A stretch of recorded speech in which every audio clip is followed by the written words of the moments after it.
Final Fantasy 15 has finally arrived on the PS4 and Xbox One after 10 years of development. But after all that time, you have to ask, was it worth the wait? No, you do it again because I was totally like a thespian actor going, was it worth the wait?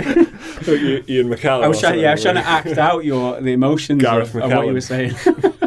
The JRPG launched on Tuesday, November the 29th, and it currently has a Metacritic rating of 84 on the PS4, with many reviewers praising the game for some of its ideas and the focus on characters.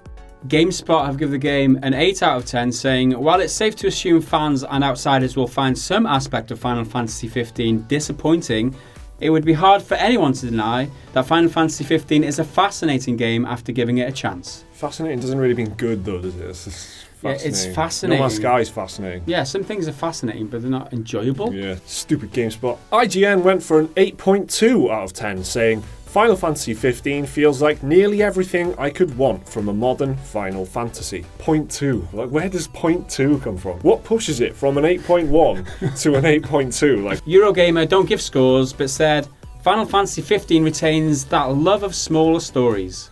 The ones that often prove to be so much more memorable. Awarding the game an 8.5 out of 10, Game Informer said Final Fantasy 15 is unlike any RPG or open world experience I've played before. There's a solid foundation here that begs to be explored further.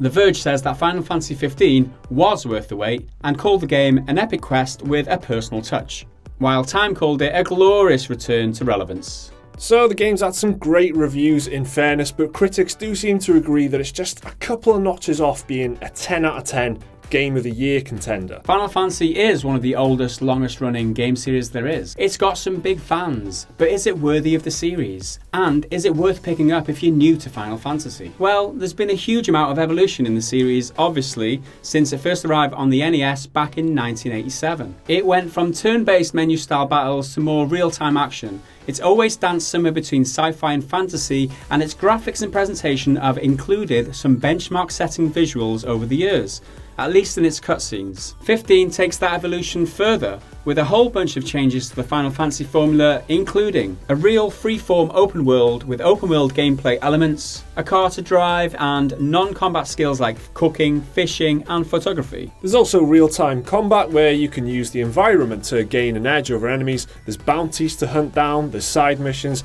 there's also some endgame content and bonus levels. There's still chocobos though. Woo! Gareth with a very accurate chocobo impression. Is there like card games now? Yeah, there's a bunch of stuff. The one I played, I think it was 7. There was a card game, it was awesome. I think that's 9. Final Fantasy 9. Yeah, the one I played, which was 9. But one thing remains as true here, as it has been of pretty much all the Final Fantasy games. It's f***ing long. Final Fantasy 15 is reportedly 50 hours long. I need to master the fucking long. You need to do the gas fucking long. I think like a Scandinavian is fucking long. Yeah, Scandinavian or like an angry Japanese samurai. Fucking 50 hours long. Yeah, so I mean, that's value for money wise, that's pretty good. 50 hours of content, and if you're working out like £1 per hour, that's a good ratio, I'm paying about 40 quid, so 50 hours, that's good. Yeah, but it seems good. 50 hours of being invested in story, Yeah, that's the problem for me, is that I haven't got 50 hours of time to play a game, sit down on a game, and if I leave it and not play it for a couple of weeks, will it be still as engaging if I pick it up again? These super long games, kind of like The Witcher and stuff like that, and Skyrim, they're massive games. The Witcher was like 200 hours, but there are people, definitely's got his audience, and like I was saying earlier, value for money wise, 50 hours is pretty good. If you like that sort of thing. And you don't have kids. If you haven't got kids, if you haven't got a business to run, cat takes a lot of work. If you haven't got a cat, I've got a girlfriend, then this might be the game for you. I don't know why I said cat before girlfriend. This game was 10 years in the making. Work started back in 2006 when it was intended as a PS3 exclusive spin-off title called Final Fantasy Versus 13. The story, setting, characters and gameplay have evolved a lot since that first announcement, and based on its reception, it seems like all those changes and all that time in development have paid off. From what I've seen of the game, it does look beautiful, and I'm not a big Final Fantasy or JRPG player, but it looks like I would probably enjoy it. I've played one of the Final Fantasy series in the past. It does look Yeah. really spectacular visually. I played the demo. They released the demo, I think, at least on PS4 anyway, and I played that, and it was, it was not really representative of what the game, but the way it just kind of gave you a taste of the setting, the flavour of the way the kind of game works. It was a really interesting demo. I really enjoyed it, and I am kind of a fan of Final Fantasy. I played 9, 10 and 12, I think. I played them all the way through. You can't play Final Fantasy and just like it. Yeah. You either love it or you just don't. There is something about it, isn't there? There's Yeah. definitely something about it. So, what do you guys think? Have any of you guys picked up the game? If so, let us know what you think of it down in the comments. Remember to leave a like and subscribe if you enjoyed the video. We'll see you next time.